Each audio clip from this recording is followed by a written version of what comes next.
بہت بری چیز ہے. سابق صاحب اقتدار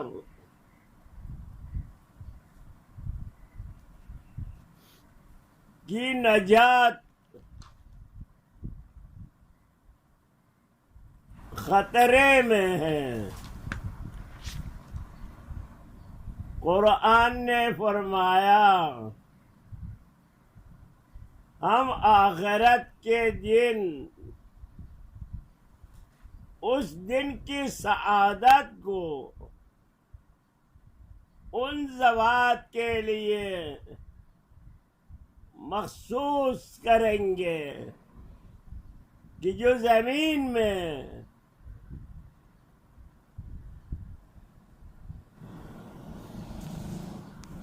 شہرت طلبی، اقتدار طلبی،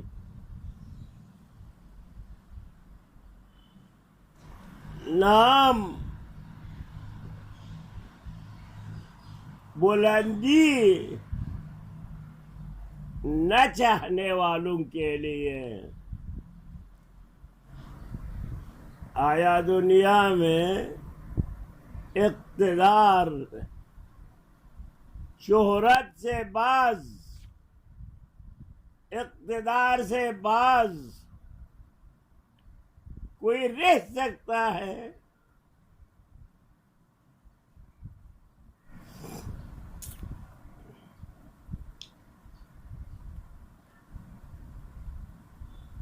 ہارون رشید جو ملک الملوک دنیا تھا، اپنے دور میں امپراتور عالمی تھا، اس کے گھر میں ایک غذا دو نوعیت کی پہنچی تازہ. ایک کا نام فالودہ، دوسرا اس جیسا غذا آ گیا. بستر دسترخوان پہ بحث ہوا ان دونوں میں سے کون سا اچھا ہے. کوئی فیصلہ کون حقیقت پر مبنی جواب نہیں دے سکے. قاضی القضات ابو یوسف کو بلایا، ابو یوسف سے پوچھا ان دو غذاؤں میں سے کون سا غذا اچھا ہے؟ اس نے کہا امیر المومنین جب تک بیان نہ لے لوں، نہ دیکھوں، کیسے جواب دوں؟ ہاں آپ درست فرما رہے ہیں. دونوں غذا کو لایا، ابو یوسف نے دونوں سے چکھایا. دسترخوان پر خاص ہونے کے بعد ابو یوسف سے پوچھا اب بتائے فیصلہ. کہا امیر المومنین دونوں میں مصالحت ہوئی ہے. یہ سننا تھا، کہا ہو گیا. جواب اس طرح سے دینے پر 1,00,000 ہارون رشید نے انعام دیا، 1,00,000 اس کی زوجہ نے انعام دیا، 2,00,000 فالودہ میں اور اس کے درمیان صلح ہوا.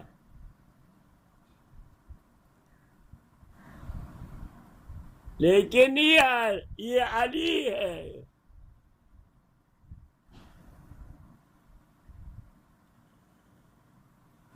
اس کا بھائی عقیل ہے، عیالدار ہے، بچہ دار ہیں، اپنے رواتب میں، ماہانہ رواتب میں اضافے کی درخواست کر رہا ہے۔ نابینا تھے، سیخ کباب آگ پہ رکھا اور عقیل سے کہا لے لو، ہاتھ لگایا تو جل گیا۔ فرمایا ویلک اتئن من الاذی ولا أئن من لظى، لوہے کی، گرم لوہے کی تکلیف سے فریاد کرتے ہو اور مجھے جہنم کی طرف دعوت دیتے ہو۔ یہ علی۔ ایک شاعر آ کے علی کی مدح میں ایک شعر پڑھی تو فرمایا ان من اسخف حالات الولاة بدترین خلیفہ، بدترین حکمران وہ حکمران ہے کہ لوگوں کی ذہن میں یہ رسوخ کیا ہو ہمارے حاکم تعریف سے خوش ہوتا ہے۔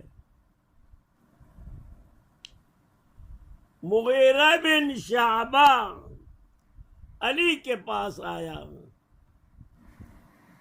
کہا طلحہ زبیر کو ایک دو جگہ پر لگا دے تاکہ فتنہ خاموش ہو جائے۔ علی نے فرمایا میرا خیال بھی تھا، اب ان کی خواہش ہے تو پھر دینا خیانت ہے۔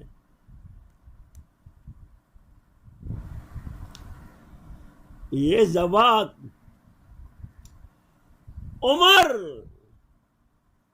اونٹ پہ سوار ہو کے شام گئے، انہوں نے شرط لگائی تھی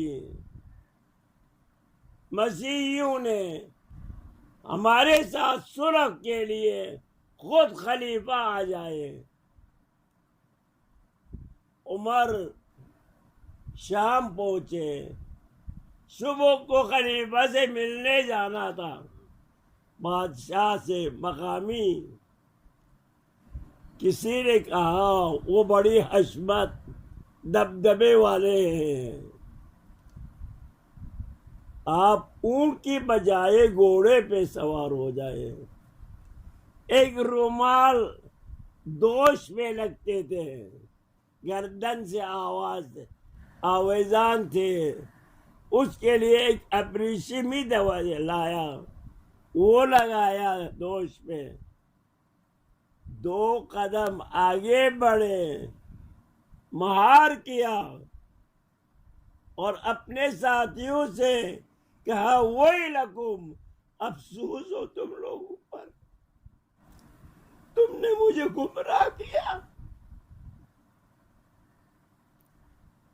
پھینک دیا اپنی لباس۔ ایک دن خلیفہ عمر باہر کسی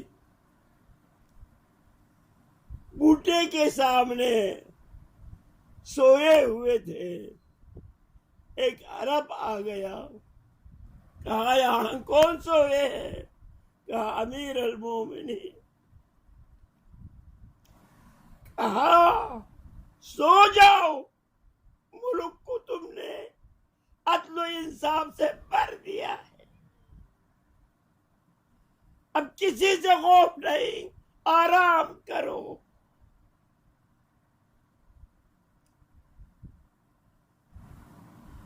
ابوبکر دنیا سے جاتے وقت کہا کہ میں نے کوئی اچھی غذا نہیں کھائی ہے، کوئی اچھی لباس نہیں پہنی ہے، جتنا اتنا پیسہ خرچے کے لیے دوستوں نے میرے لیے تجویز دی ہے، اسی پر میں گزارا گیا ہوں۔ آج میرا وارث اس کو بیت المال میں واپس کرے، پرانا 2 چادر سے اپنا کفن کیا۔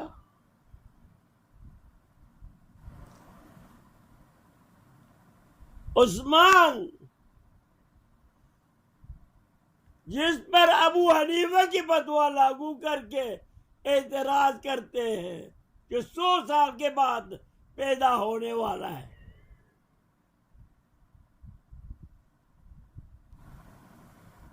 پورے 30,000 لشکر جو جنگ تبوک پہ روانہ کیا تھا، 15,000 کی آنا جانے کا خرچہ عثمان نے اپنی ذاتی مال سے دیا۔ اہل مدینہ کو پانی کا قحط تھا، اس نے خرید کر کے اہل مدینہ کو وقف کیا۔ نیک انسان تھے، اس نے کوئی کھایا نہیں تھا، اس نے اپنے رضائی برادر کو مصر میں اس لیے لایا تھا، عمر آس خراج نہیں دے رہے تھے۔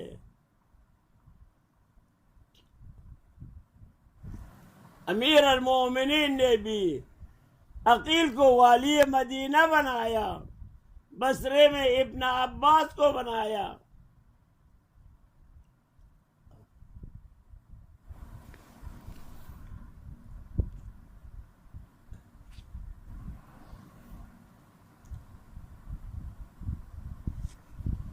یہ لوگ، یہ ذوات ابابکر و عمر، یہ لوگوں کو سقیفے میں نہیں بلایا، سقیفے میں بلانے والے انصار تھے۔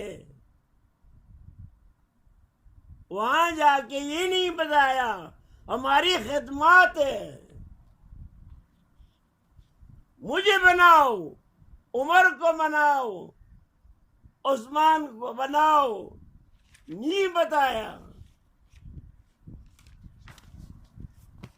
بتایا یہ منصب تم نہیں سنبھال سکتے، تمہاری خدمات کا اجر اللہ دیں گے، اس مملکت کو ہاتھ سے جانے مت دے دو۔ عرب قریش کے علاوہ کسی کو نہیں مانتے، ایک قریشی کو انتخاب کرو۔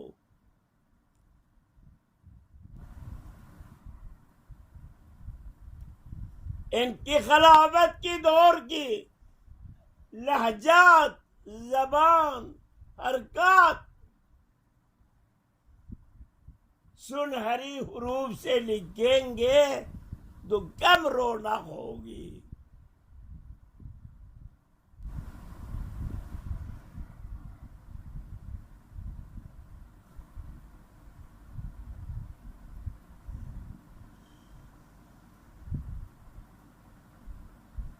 بس